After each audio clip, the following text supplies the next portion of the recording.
Good dag, good day, and it's great to see you back on the channel at Northworthy Sagas and Stories. And as you very well know, I am your host, Bragi, the son of Magnar. And I'm a Viking warrior, I'm a smith, and I'm also a teller of tales. Now today I have an old English folk tale. Now this folk tale dates from around the 16th and 17th century. So it's a later folk tale which I'm going to move back into the Dark Ages. But it's a very old traditional folk tale from Yorkshire. And it's also been known to be from Northants, from Wansford. And this tale is called The Farmer of Rathmell. Now, before we start, let's talk about farming. In the days of the Saxons, when the Saxons came over in the 5th century, well, there was warriors. They came here not to farm but to be warriors. And then gradually they settled and they started to farm. And well, they set off using old techniques for the Britons, and they used a plough, which was often referred to as a scratch plough. And this plough would dig a furrow, but it would not turn over the soil. And not until much later in the 10th century did they invent a much more improved plough which turns the soil over. And you may say, Bragi, what did the Saxons farm? Well, they farmed many things. They farmed rye, and they farmed wheat and barley for the oats, for not only used for bread and cakes if you're rich enough, but also used to feed the animals. And then they had more traditional crops like peas and beans, a kind of a food we don't think about in relation to the Saxons or indeed the Vikings who farmed. And they had carrots, and they had leeks, and we cannot forget the turnip, and last but least they farmed onions. Yes. And they farmed animals too. They farmed sheep, not only for milk, which in today's modern world is a strange thing to think about, drinking milk from a sheep, but they did that. And they farmed the sheep for the meat and the fur, and they farmed cows for the meat, cows for the milk of course, and of course most importantly cows for leather. And they had the ploughs, and they had oxen to pull the ploughs. Now often they would use 8 oxen at once to farm and pull a plough, which is kind of hard to imagine. I would like to see that. I'm trying to find my bone pin in my hat. But let's carry on this story and talk about farming. And they also had horses. Now they did not eat horses. Horses were used to mainly pull carts. Sometimes used to pull the plough, but are often used for riding. A great way to get about in the Dark Ages. So let's carry on with our tale. The Farmer of Rathmell, and it's a very short folk tale. Some are. Now, once upon a time, we had a farmer,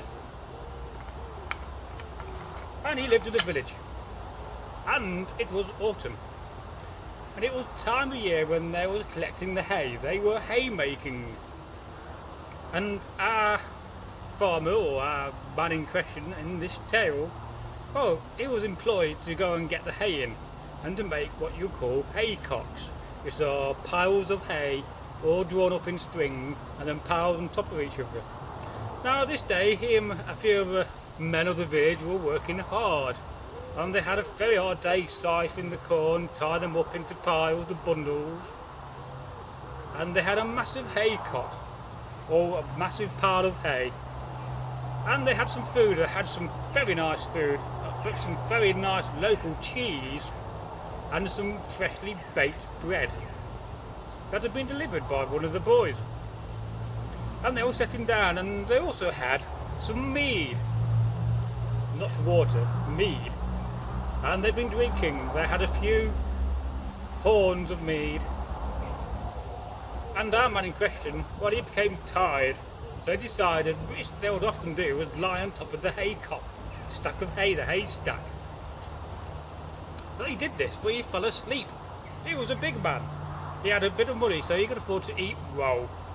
And he had a lot of food that day and a lot of mead, so he soon fell asleep.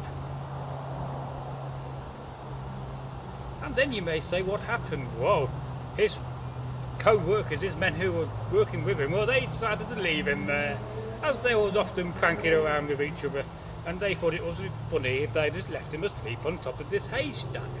And they went off to the mead hall and then back to their long houses for a night's sleep. But meantime our man was asleep still. But something happened that night. It started to rain, and it rained like it never rained before. And well, this village was in a valley, and the field they was in was a flat field at the bottom of the valley, and very quickly it started to flood. Well, you know what happened next. I'm sure you can guess. The field flooded, and the haystack with our man started to float, and it floated down the valley. And of course our man was fast asleep. He was so drunk and so full of food and so tired after scything hay all day. Whoa!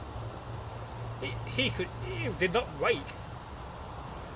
And it rained and rained, like the god Thor himself came down and smashed his hammer to pronounce the thunder in the skies after happening that night, for a terrible storm that came over, and the flooding continued, and eventually our farmer, he ended up on the haystack a few miles down the valley, a few leagues away, on one of his neighbour's plots.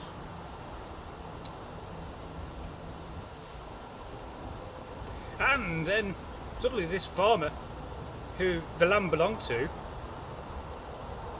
well, he saw this, and he saw that the field was flooded, and in the middle of the field was this floating massive pile of hay.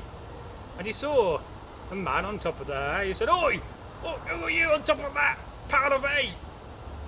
And our man, he said, "Whoa, it's me, Thomas, the son of John." He said, "Who are you?" He said, "It's me, Thomas," an old English name, of course, the son of John, from Rathmell. And he said, "What are you doing down here? You're in a very perilous situation in this flooded field." And our man, well, he simply turned round, the farmer, and he said, "Is this England?" As he thought he had flooded away into another country. And that, as they say, is the end of the story, the folk tale. Now, I do hope you like it. I do hope you give it a like, and I do hope and pray you leave many comments. And as ever, I am Broggy, and the son of Magnar, and I'll see you in the next video, or folk tale, or as hail. Good health.